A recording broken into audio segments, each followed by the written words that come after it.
प्रिय दर्शक बंधु पुणी थे नुआ भिडियो रे आपण मानकु स्वागत जनाऊँगी। दर्शक बंधु जदि आपण माने पेंशन भत्ता पाउचंती तेबे आपण मानक पई आसिला आउ एक बड़ अपडेट। आपण माने एई सबु डॉक्यूमेंट जमा करबा को पड़िबो, नचेत आपण माने पेंशन भत्ता पाई परिबेनी।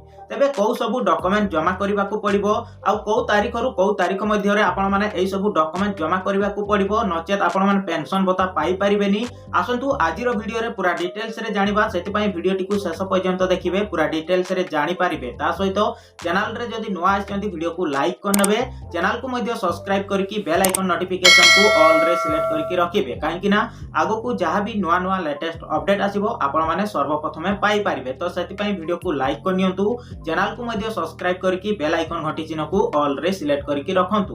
तेबे चलंतु जानि नबा दर्शक बंधु, जदि आपण माने पेंशन भत्ता पाउचंती तेबे आपण मानकु कौ सबु डॉक्यूमेंट जमा करबा को पड़िबो आ कौ तारीख रु कौ तारीख मध्य रे आपण माने एई डॉक्यूमेंट जमा करबा को पड़िबो। चलंतु कोन रहिछि संपूर्ण अपडेट टिकु जानि नबा। दर्शक बंधु एठी देखंतु आर्टिकल रे मध्य आसी जाइछि पेंशन को नै आसिला नुआ अपडेट। तेबे कोन नुआ अपडेट आसीछि आसंतु आजिर वीडियो रे पूरा डिटेल्स रे जानिबा, सेति पई वीडियो टिकु शेष पर्यंत देखिबे, पूरा डिटेल्स रे जानि पारिबे। तापर देखंतु दर्शक बंधु पेंशन ही गोटिए मात्र सहारा जहा को नै सेमाने निज गुजुराण मेंटाई पारिबे, किंतु अनेक समय रे सामान्य भूल किंबा न जानि पेंशन पैसा अटकी जाय थाए। तापर देखंतु सेति मध्यरु गोटिए गुरुत्वपूर्ण प्रमाण पत्र हेउची लाइफ सर्टिफिकेट। जदि एहाकू ठीक समय रे जमा करिवे नाही तेबे पेंशन बंद होई जिवो। बे दर्शक बंधु आपनकर कौ कौ आउ डॉक्यूमेंट्स लागिवो ताहा मध्य आजिर वीडियो रे पूरा डिटेल्स रे जानिबा, सेति पई वीडियो टिकु शेष पर्यंत देखंतु, पूरा डिटेल्स रे जानि पारिबे। जदि आपण माने एई सब डॉक्यूमेंट जमा न करंती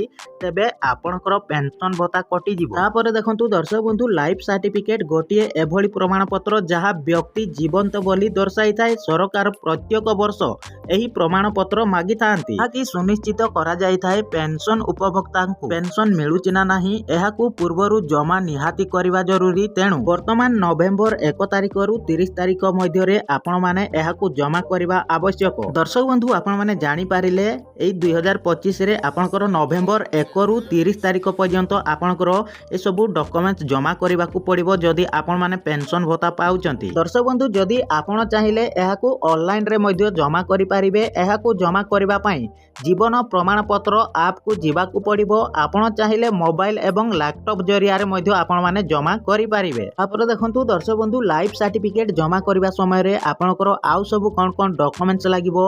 आपनकर बयस प्रमाण पत्र पई आधार कार्ड, भोटर परिचय पत्र, ration card, matric certificate, passport size photo, driving licence, आपनकर एड्रेस प्रूफ मध्य देबा को पड़िबो। बैंक पासबुक तथ्य सहित पेंशन आईडी एवं पीआरओ नंबर रो आवश्यकता पड़िबो। जदि आपण माने पेंशन भत्ता पाउचंती तेबे आपण माने ए 2025 रो नवेम्बर 1 तारिख रु 30 तारिख मध्य रे एई सबु डॉक्यूमेंट जमा करबा को पड़िबो, नचेत आपण माने पेंशन भत्ता पाई परिबेनी।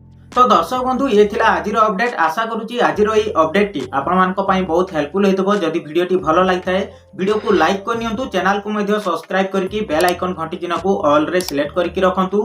आगो को जहां भी लेटेस्ट अपडेट आसीबो आपण माने सर्वप्रथमे पाई परिबे। आ हां ए वीडियो टी को आपनकर संग साथी को सहित शेयर करिवे, जा कि सेमाने भी सटीक समय रे सटीक इंफॉर्मेशन पाई परिबे। तो दर्शक बंधु एतिकी रे विदाय दियंतु, रहूची पुणी देखा हबो नेक्स्ट वीडियो रे।